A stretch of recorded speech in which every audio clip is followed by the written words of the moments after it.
Hello everyone. Today we will be designing a rate limiter. So, like, what is a rate limiter? So basically, rate limiter is used to control the rate of traffic sent by a client or a service. Right? It is used to control the rate of traffic sent by a client. ठीक है. तो like जब कहा designer rate limiter, so what things comes into the mind. पहले questions देखते हैं क्या क्या आ रहे हैं. Like there will be a simple question in the interview design a rate limiter. So the first things which comes into my mind is like what kind of rate limiter are we going to design, right? So I'll note them down. What kind of rate limiter? ठीक है. Like कहने का मतलब है हम client side पे बनाने जा रहे हैं. जिनको नहीं पता, क्लाइंट साइड मतलब फ्रंट एंड पे हम रेट लिमिटर लगाने जा रहे हैं, या फिर हम लोग सर्वर साइड पे, है ना. सर्वर साइड एक तरीके से बैक एंड पे बात कर ले तो पहला क्वेश्चन तो ये आ गया. फिर दूसरी चीज आती है हाउ टू रेट लिमिट, है ना.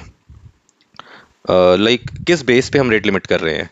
जैसे कि क्या हम आईडी पे रेट लिमिट कर रहे हैं, क्या हम लाइक किस प्रॉपर्टी पे रेट लिमिट कर रहे हैं, किसी सिस्टम के आईपी एड्रेस पे लिमिट कर रहे हैं. जैसे कि आईपी की इस आईपी से पर्टिकुलर टाइम पे इतनी से ज़्यादा अगर रिक्वेस्ट आएंगे तो हम उसको ब्लॉक कर रहे हैं. या फिर यूज़र आईडी की एक यूज़र एक टाइम पे इतनी बार ही लॉगिन कर सकता है. और what like what property are we trying to rate limit. ठीक है. लाइक तीसरा जनरल सा क्वेश्चन है स्केल ऑफ द सिस्टम क्या होना चाहिए. लाइक कितने बड़े सिस्टम के लिए हम रेट लिमिट कर रहे हैं. देन ऑफ कोर्स जब भी आप कर रहे हैं तो डिस्ट्रीब्यूटेड सिस्टम के लिए आप बनाएंगे, हमेशा ध्यान रखिएगा. क्योंकि कभी भी लाइक सिस्टम डिज़ाइन का मतलब ये है कि वो आपसे डिस्ट्रीब्यूटेड सिस्टम के लिए पूछने वाला है. ठीक है. तो एक ही हो गया क्वेश्चन. एंड आई थिंक एक क्वेश्चन ये भी हो सकता है, do we need to inform user who is throttled. तो हम ये कुछ क्वेश्चंस हैं जो आप पूछ सकते हैं. तो ठीक है. अब what kind of rate limiter बनेगा. क्लाइंट साइड पे ज़्यादा मतलब बनता नहीं है कि आप एक तरीके से कोई बटन है यूआई पे और आप उस पर रेट लिमिट कर रहे हैं, तो that doesn't make much sense. तो most of the most probably हमेशा हम लोग सर्वर साइड पे ही बनाएंगे. दूसरा है हाउ टू रेट लिमिट. ठीक है. कोई भी प्रॉपर्टी हो सकते हैं. Right now let's consider it is a mixed combination. ठीक है. कि हाँ हम लोग किसी तरीके से आईपी यूजर आईडी को साथ में यूज करेंगे. Like scale of the system I would say it is for a big company, so like it should be able to handle large number of requests per second. Distributed system, of course, yes. Do we need to inform user? I guess yes, this is also an important property. ठीक है. तो चलिए, जैसे ही पहली requirement आपकी हमेशा होगी कि आपको अपने क्वेश्चंस क्लैरिफाई करना है, जो हमने कर लिए. अब हमारा जो दूसरा पॉइंट होगा, what we will do, we will try to propose high level design. ठीक है. Let's move on to this. ठीक है. तो like we have a client, then we have a server. और जब हमने कहा कि हम सर्वर साइड पे ही इंप्लीमेंट कर रहे हैं, तो यहीं पे हमारा रेट लिमिटर भी है. So like this is a very basic design कि आप क्लाइंट से HTTP रिक्वेस्ट करेंगे सर्वर पे. सर्वर यूज करेगा आपकी रेट लिमिटर सर्विस, और किसी तरह से अगर ज़्यादा रिक्वेस्ट आ रही है तो वो उसको थ्रॉटल कर देगा. एक ये इंप्लीमेंटेशन है. एक दूसरी इंप्लीमेंटेशन क्या हो सकती है. देखिए, we have a client, we have a server. So बीच में हम एक लेयर कर देंगे, और जो ये लेयर है यही लाइक बीच में हम कहीं रेट लिमिटर लगा दें, यही लेयर रेट लिमिटर को संभालेगी. तो वो रिक्वेस्ट करेगी और उसके बाद रिक्वेस्ट पास हो जाएगी. How it will work. Suppose एक एग्जांपल लेते हैं कि we are allowing user to give 2 request. Okay. कि हमने 2 रिक्वेस्ट पर सेकेंड अलाउ कर दिया है एक क्लाइंट को सर्वर के लिए. तो जो पहली 2 रिक्वेस्ट होंगी वो तो हमारी सर्वर पे चली जाएंगी, रिक्वेस्ट 1 रिक्वेस्ट 2. जैसे ही क्लाइंट तीसरी रिक्वेस्ट करेगा, ये आपकी रिजेक्ट हो जाएगी, और आपकी जो रेट लिमिटर लेयर है वो एक रिस्पॉन्स दे देगी, like HTTP code 429 too many request. तो एक ये तरीका भी है रेट लिमिटर लगाने का, यानी कि हमने कहीं मिडल वेयर में यूज कर लिया है इसको. ठीक है. हमने इसको अपने सर्वर तक जाने ही नहीं दिया। तो बेसिकली क्या होता है, हम एक एपीआई गेटवे यूज करते हैं। API gateway is very famous, like most of the जो क्लाउड सर्विसेज है वो प्रोवाइड करती है। और ये एपीआई गेटवे आपको क्या क्या चीज़ें प्रोवाइड करता है, अगर आपको पता नहीं तो एपीआई गेटवे लाइक आपकी चीज़ें हैंडल करता है, लाइक रेट लिमिटिंग। दूसरा हो गया आपका एसएसएल टर्मिनेशन। तीसरा हो गया आपका ऑथ। फोर्थ हो गया आपका आईपी वाइट लिस्टिंग सर्विसेज। तो ये सब चीज़ें आपका लाइक एपीआई गेटवे हैंडल करता है। तो लाइक ये आपको क्लाउड प्रोवाइडर सर्विसेज प्रोवाइड करती है और आप इसको यूज़ कर सकते हैं। Like this is a third party solution to this problem. ठीक है, तो अब तक हमने डिस्कस किया कि रेट लिमिटिंग कैसे लगा सकते हैं। अब एल्गोरिदम के बारे में बात करते हैं। So there are multiple algorithms which support rate limiting, but today we will discuss about one जिसका नाम है token bucket algorithm. So we are going to discuss token bucket algorithm. तो like companies like Amazon and Stripe use this algorithm. So देखते हैं मतलब concept क्या है इसके पीछे। तो एक बहुत सिंपल सा कॉन्सेप्ट है कि वी कंसीडर हमारे पास एक बकेट है, ठीक है, जिसके अंदर कुछ टोकन्स पड़े हैं। तो ये टोकन्स क्या दिखा रहे हैं कि these are the number of request which can pass through this algorithm within a particular time interval. तो अभी सपोज कर लेते हैं हम लोग कि 1 मिनट में हम लोग 4 रिक्वेस्ट अलाउ कर रहे हैं टू पास। तो हमने रख लिया ये 4, सपोज ये 4 हमारे टोकन है उस बकेट में। Then we have a refiller. ये रीफिलर क्या करता है, ये हर एक पर्टिकुलर टाइम इंटरवल के बाद इस बकेट को भरता रहेगा। और तो अब क्या होगा कि अगर आपने कोई रिक्वेस्ट करी, लाइक क्लाइंट ने रिक्वेस्ट भेजी, तो this request will consume 1 token और वो रिक्वेस्ट आपकी पास हो जाएगी। So like this is how it works. And in case bucket आपकी एम्प्टी है और इसमें कोई टोकन नहीं है, तो जो क्लाइंट रिक्वेस्ट भेजेगा वो आपकी रिजेक्ट हो जाएगी। तो इसको एक डायग्राम के थ्रू मैं डिनोट करता हूँ। तो बेसिकली क्या है, यहाँ से आपकी रिक्वेस्ट जा रही है, ये आपकी बकेट है, ये चेक करेगा इनफ टोकन्स,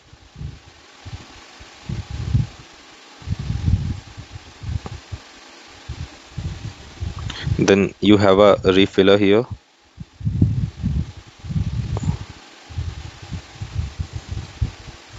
तो सबसे पहले क्लाइंट आपका रिक्वेस्ट करेगा, अगर इनफ टोकन्स हैं तो यस, रिक्वेस्ट मूव्स फॉरवर्ड, ठीक है, ये आपके सर्वर तक चली जाएगी रिक्वेस्ट। एंड इन केस नहीं है तो यहाँ पे हम कर देंगे ड्रॉप रिक्वेस्ट। तो ये हमारी ड्रॉप रिक्वेस्ट आ जाएंगी अगर इन केस टोकन्स अवेलेबल नहीं है। तो इसको थोड़ा और अच्छे से समझते हैं। तो ठीक है, इसको समझने की कोशिश करते हैं। तो हमने कंसीडर किया था कि we are allowing 4 request at 1 minute.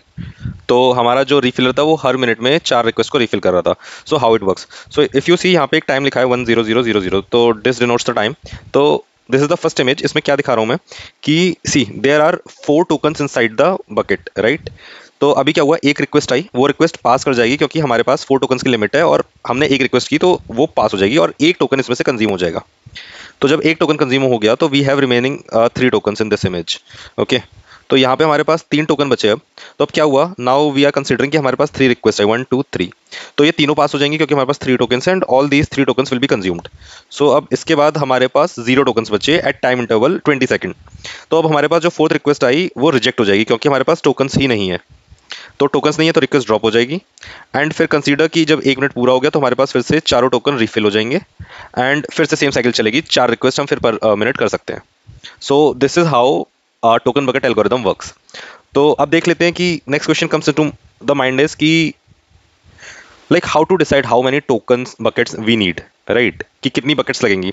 सो वैसे क्या होता है ना कि suppose for different APIs we need to keep different buckets. मैं समझाने की कोशिश करता हूँ, what do I mean. Like I said different buckets for different API end points.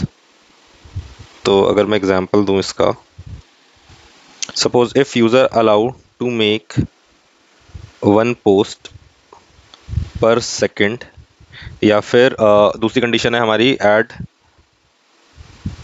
150 friends per day, और तीसरी कंडीशन है हमारी सपोज लाइक 5 पोस्ट्स पर सेकंड। तो सपोज ये 3 कंडीशन है, तो इन तीनों के लिए हमें 3 अलग बकेट्स चाहिए होंगी जो 3 अलग नंबर ऑफ टोकन्स एक पर्टिकुलर टाइम इंटरवल पे रिफिल कर रही होंगी, right. So the number of tokens depends on like what is the requirement. अब suppose if we need to throttle request based on IP address, so in that case हर एक IP address को एक bucket चाहिए होगी, right. या फिर अगर system allows maximum of 10,000 request पर सेकेंड्स, तो इन दैट केस सी यहाँ पे ना एक ग्लोबल हमने पैरामीटर रखा है कि 10,000 रिक्वेस्ट हम पर सेकंड अलाउ कर रहे हैं, तो this is irrespective of any user ID या फिर IP address. So in that case we will keep a single global bucket जो पूरा सिस्टम ही हैंडल कर रहा होगा, ठीक है। Now let's try to draw a high level architecture for this.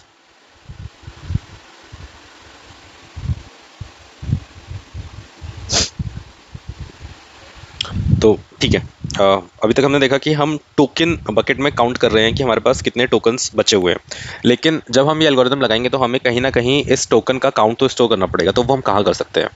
So where can we store the count.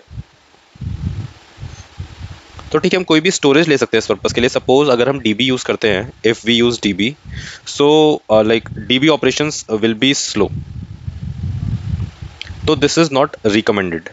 So what we do, we use a cache like Redis, ठीक है, since Redis is faster and basically first thing is it is faster, ठीक है। But जो और भी important इसके features हैं that it is a time based expiration strategy को फॉलो करता है ये, टाइम बेस्ड एक्सपायरेशन पॉलिसी, जो हमें भी करना है। हमें भी आफ्टर पर्टिकुलर टाइम अपने टोकन बकेट को रिफिल करना है, right. So it supports two operations that is increment and the other one is expire. सो ये दोनों हमारे काम के हैं, that's why we will use Redis for this. So अगर अभी हम अपना आर्किटेक्चर ड्रॉ करें, so how it will be, there is a client, ठीक है, it will send a request, but before like diverting it to the API server, first it will go to a rate limiter which we have implemented in a middleware. So we have a rate limit middleware, यहाँ पे request जाएगी, फिर ये क्या करेगा, ये counters fetch करेगा reddish से, करेक्ट। अगर हमारे पास काउंटर है, लाइक हमारे पास अगर टोकन्स बचे हुए हैं, तो ये रिडायरेक्ट कर देगा रिक्वेस्ट को एपीआई सर्वर्स पे, और अगर नहीं है तब फिर ये रिक्वेस्ट को रिजेक्ट कर देगा। आई होप ये समझ आया होगा। So this is our basic high level architecture. Now what else we need to define, we also need to define the rate limiting rules. Like now let us discuss what are rate limiting rules. So basically हम इसमें define करते हैं like what we are allowing. Are we allowing user to add 5 friends per hour or 150 likes per day? These all are the rules which I'm defining as the rate limiting rules. तो हमको ये भी कहीं ना कहीं store करना पड़ेगा, we also need to store these. मैं ये अलग से क्यों बता रहा हूँ हमको स्टोर करना पड़ेगा, इसलिए क्योंकि ये चीज़ें हमारे मिडिलवेयर को रिक्वायर्ड है। अगर एपीआई सर्वर्स को रिक्वायर्ड होती तो हम डायरेक्टली डीबी से फेच कर ही लेते, लेकिन ये हमें एक रेट लिमिट मिडिलवेयर के लिए रिक्वायर्ड है, that's why we are keeping it separately, क्योंकि हमें इनका यूज़ एपीआई सर्वर पे कॉल करने से पहले करना है। तो ठीक है, अब देखते हैं कि मतलब how can we enhance our design, ठीक है। तो सबसे पहले we have a client, okay. पहला काम क्या होगा, क्लाइंट रिक्वेस्ट करेगा कहाँ पे, रेट लिमिट मिडिलवेयर को, ठीक है, रेट लिमिट मिडिलवेयर को। अब सबसे पहले हमको रूल्स चाहिए कि व्हाट आर द रूल्स। तो सपोज मैं रूल्स को यहाँ पे स्टोर कर लेता हूँ, ये एक स्टोरेज है, रूल्स स्टोरेज, ठीक है। ये हमने कोई भी एक नॉर्मल स्टोरेज ले लिया, आप इसको कहीं डीबी में भी कर सकते हो, लेकिन मैं क्या कर रहा हूँ, मैं इसको एक कैश में भी स्टोर कर रहा हूँ। तो मैंने यहाँ पे वर्कर्स लगा दिए, ये हम बाद में समझेंगे what are the workers. Workers लगा दिए, वर्कर्स का भी काम समझ लेता हूँ क्या है। वर्कर्स का काम है कि हर एक पर्टिकुलर टाइम इंटरवल्स पे रूल्स को कैश में डालते रहना, ताकि कैश में हमारे पास हमेशा अपडेटेड रूल्स हों, ठीक है, तो सबसे पहले मिडिलवेयर क्या करेगा, वो कैश स्टोरेज पे जाएगा, रूल्स उठाएगा। ठीक है, अब कुछ रूल्स होंगे जिसके लिए सपोज कोई रूल्स डिफाइन थे, अब उसको क्या चाहिए, उन रूल्स के बेस पे काउंटर चाहिए, like what is the number of tokens बचे हुए हैं, जैसा कि हमने डिस्कस किया। तो वो हमने कहाँ पे स्टोर किए थे, रेडिस में। तो वो रूल्स को उठाने के बाद दूसरा काम करेगा, वो रेडिस पे जाएगा और चेक करेगा कि हमारे पास अवेलेबल नंबर ऑफ टोकन्स हैं कि नहीं है। सपोज हमारे पास नंबर ऑफ टोकन्स थे, तो हमारी जो रिक्वेस्ट है वो सक्सेसफुल हो जाएगी और it will go to the API servers success. ठीक है, और दूसरा ऑप्शन क्या होगा कि नंबर ऑफ टोकन्स इनफ नहीं थे, तो उस केस में क्या होगा, हमारी रिक्वेस्ट ड्रॉप हो जाएगी। ठीक है, मैं यहाँ पे कर देता हूँ रिक्वेस्ट ड्रॉप्ड, और क्लाइंट को एक रिस्पॉन्स चला जाएगा कि ठीक है 429 HTTP स्टेटस के साथ चला गया, टू मैनी रिक्वेस्ट। ये मैंने यहाँ पे जेसन बॉडी बनाई है, यहाँ पे अभी हम कुछ डिफाइन करेंगे कि क्लाइंट को हमें क्या रिस्पॉन्स भेजना है, ये भी हमको बताना है। तो ठीक है, अब मैंने कहा कि अगर टोकन्स अवेलेबल थे तो सक्सेस हो गई हमारी रिक्वेस्ट, और अगर अवेलेबल नहीं थे तो हमने रेट लिमिट कर दिया और वो हमारी रिक्वेस्ट रिजेक्ट हो गई।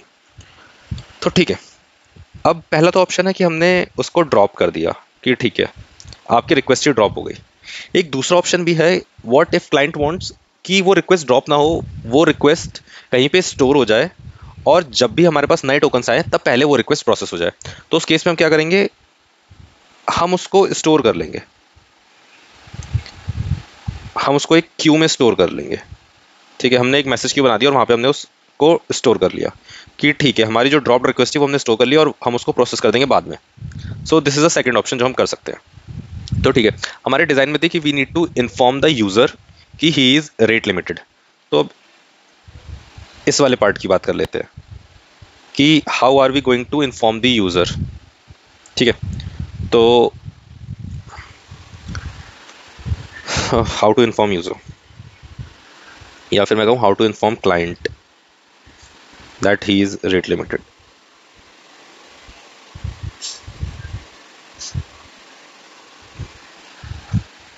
तो बेसिकली रेट लिमिटिंग कुछ हेडर्स रिटर्न करता है क्लाइंट को, तो वो क्या है मैं उनके नाम बता देता हूँ। First one is x rate limit remaining, दूसरा है एक्स रेट लिमिट लिमिट, तीसरा है x rate limit retry after. ठीक है, तो ठीक है, पहला है एक्स रेट लिमिट रिमेनिंग, मतलब नाम से पता चल रहा है, बता रहा है कि रिमेनिंग, कि how many remaining request are there, remaining request are there for a particular time interval. ठीक है, कि आप उस विंडो में और कितनी रिक्वेस्ट कर सकते हो। दूसरा है रेट लिमिट लिमिट। ठीक है, इसका मतलब है कि how many calls the client can make पर टाइम विंडो। तो दिखा रहा है how many request a client can make with in a window. ठीक है, कि लाइक 150 लाइक्स पर डे, या फिर 5 रिक्वेस्ट पर मिनट, 5 फ्रेंड रिक्वेस्ट पर मिनट, ये वो चीज़ बता रहा है। तो फिर तीसरा है x rate limit retry after, ये बता रहा है how many seconds you have to wait until the next request. ठीक है, otherwise you will be throttled. How many seconds to wait before making next request. ठीक है, और we already discussed in case if throttled, तो हम 429 status code return करते हैं। ठीक है, so this is how we inform the client that he is being थ्रॉटल्ड।